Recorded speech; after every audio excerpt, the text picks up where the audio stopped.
السلام علیکم تمام زنده سلامت و خانواده سربلند باشید. من از صنف چی میگن بعدی صنف های ابتدایی 5-6 میشیم. خب از صنف گفتم میتونم که از خوردی من اعلی خونم، لیکن از صنف 5-6 بعد رسم های ما رو در گوشه فعالان میآمیختن. بعد یک روز رسمی من از گوشه فعالان نیست شد. اما رسم رو درون شش میمونن کش شدم. خواننده صنف 6A زاکیر فیروزه. بعد خانه آمدم. در خانه همون یکی در درونش رسم میمونن کو همون هست و رسم نیست. بعد اکام رو گفتم شاید 25 سالگیشه. گفتم اکا جون این دیگه چی میکوبه؟ باید گردنشون داد رسمی من چی با رسمی رو آوردین شما اینجا؟ یک هفته گفت 2 هفته گفت دیدن تا گفت شناختن تا بس. بعد دلیل که پیش از درس در اومدن اعلام کردن که کسی اگر رسمی همین خواننده رو دیده باشد اگه جو افیده باشد کسی که گفته باشد آورده در جوش مونید که ما شما رو چی میکنیم؟ جنگ میکنیم یا کی؟ نمیخواد. بعد من انیمی رو در هیچ کس نگفتم که اکام رسم رو گرفته وارد است. برادرم گفتن که یک هفته تو رو یک 2 هفته شده بود نمیدونم ولی یک ماه نشده بود رسم رو آویختن تو رو گودیدن شناختن که تا الله خون هستی بس برای آدم ها میفهمیدگی نمیفهمیدگیشون که اگر 100 سال بینن تو نمیشناسن قدردانی میکنن. اگر آدمایی که دیدن از شناختن قدردانی کنن بودن که هم آدما به خیرت میرسن. برای چی من این گپ به شما مثال آورده استفاده این قصه رو کسانی که مثال تماشا میکنن ویدیوی ما رو قدردانی میکنن همون انسان‌هایی میباشن که به قدر علم و چی میگن عالم میرسن. من میگم قصه مکتبی هم با برادری شهیدم.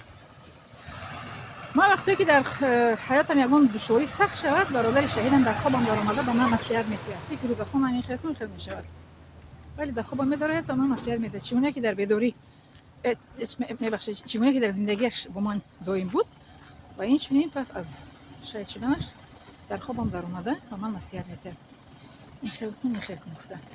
باره سال 97 بود یا 98 من گفتم که چیز و خودم فکر کردم گفتم یک مشکلی است شکن در کاره در خوابم در اومد گفت که یعنی خیلی کار در کاره گپی هم برادرم گفتم خوابم که در من نصیحت داد.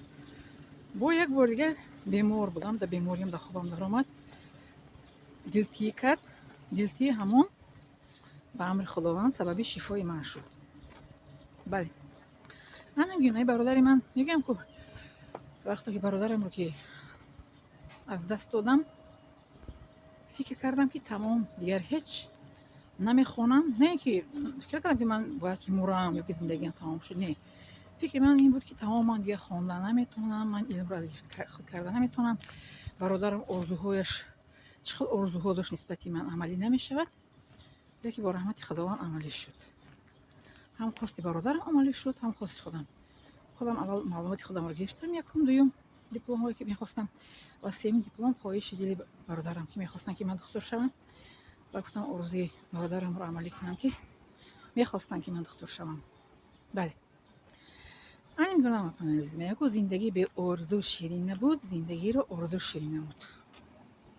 میگم با امید فردا باید زندگی کنیم.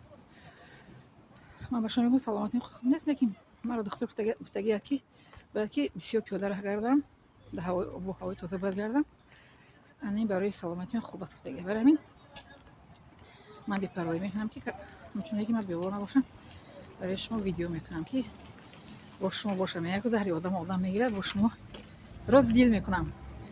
من قصه حیاتی من خیلی مثال آوردم برای شما که قدر زر میرسه. برادرم خیلی گفتن که تو رو 2 هفته شناختگی آدم هایی که تو رو دیدن به قدرت میرسن که تو طلبه خواننده فعال هستی خواننده اعلیخوان هستی. ابو خواننده هایش مهم نیست که تو رو بینن و شناسن یا نشناسن.